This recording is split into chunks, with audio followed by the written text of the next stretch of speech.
ایران کے شہید supreme leader آیت اللہ خامنئی کی تہران میں نماز جنازہ ادا، فضا سوگوار، ہر آنکھ اشکبار۔ ایران کے شہید سپریم لیڈر آیت اللہ خامنئی کی تہران میں نماز جنازہ ادا کر دی گئی۔ شہید سپریم لیڈر کی صاحبزادی، بہو، داماد اور کمسن نواسی کی بھی نماز جنازہ ادا کر دی گئی۔ نماز جنازہ میں ایرانی صدر مسعود پزشکیان، اسپیکر باقر کالیباف، ایرانی وزیر خارجہ عباس عراقچی سمیت دیگر حکومتی شخصیات شریک ہوئیں۔ تہران کے امام خمینی مسلح سینٹر کے باہر لاکھوں افراد موجود ہیں۔ تہران میں فضا سوگوار، ہر آنکھ اشکبار ہے۔ آیت اللہ خامنئی کا جسد خاکی 7 جولائی کو منتقل کیا جائے گا۔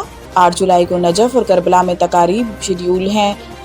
کارگل کی جنگ کے hero captain colonel Sher Khan شہید کی آج برسی منائی جا رہی ہے۔ انسپکٹر جنرل فرنٹیئر کور خیبر پختونخوا میجر جنرل راؤ عمران سرتاج نے شہید کے مزار پر حاضری دی اور پھول چڑھائے۔ لاوازی FC خیبر پختونخوا نارتھ کے چاق و چوبند دستے نے شہید کو سلامی دی۔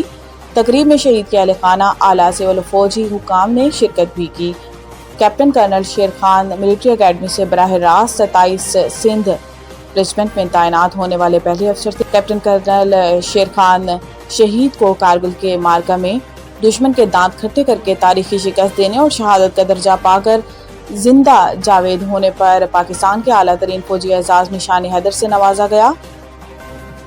آزاد کشمیر قانون ساز اسمبلی انتخابات کے لیے حتمی امیدواروں کی فہرست جاری۔ حتمی فہرست کے مطابق آزاد جموں کشمیر کے 45 انتخابی حلقوں سے مجموعی طور پر 852 امیدوار انتخابی میدان میں ہیں، جبکہ 320 سے زائد امیدواروں نے اپنے کاغذات نامزدگی واپس لے لیے۔ اعداد و شمار کے مطابق میرپور کے 4 حلقوں سے 98، بھیمبر کے 3 حلقوں سے 63، جبکہ کوٹلی کے 6 حلقوں سے 135 امیدوار انتخابات میں حصہ لے رہے ہیں۔ اسی طرح باغ اور حویلی کے 3 حلقوں سے 83، جبکہ پونچھ اور سدنوتی کے 7 حلقوں سے 126 امیدوار انتخابی سیاست کا حصہ ہیں۔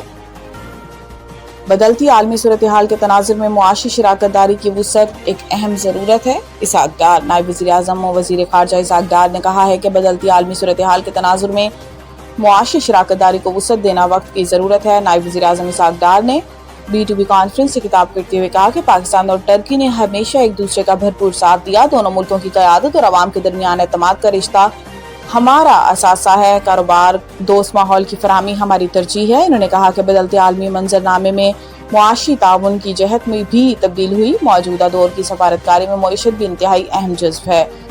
دورہ انگلینڈ اور ویسٹ انڈیز کے لیے قومی ٹیسٹ اسکواڈ کا اعلان، بابر اعظم کپتان مقرر۔ پاکستان کرکٹ بورڈ نے ویسٹ انڈیز اور انگلینڈ کے دورے کے لیے 16 رکنی قومی اسکواڈ کا اعلان کر دیا۔ بابر اعظم کو ٹیسٹ ٹیم کا کپتان مقرر کر دیا گیا ہے۔ لاہور میں سلیکشن کمیٹی کے رکن عاقب جاوید نے پریس کانفرنس کرتے ہوئے قومی ٹیسٹ اسکواڈ کا اعلان کیا۔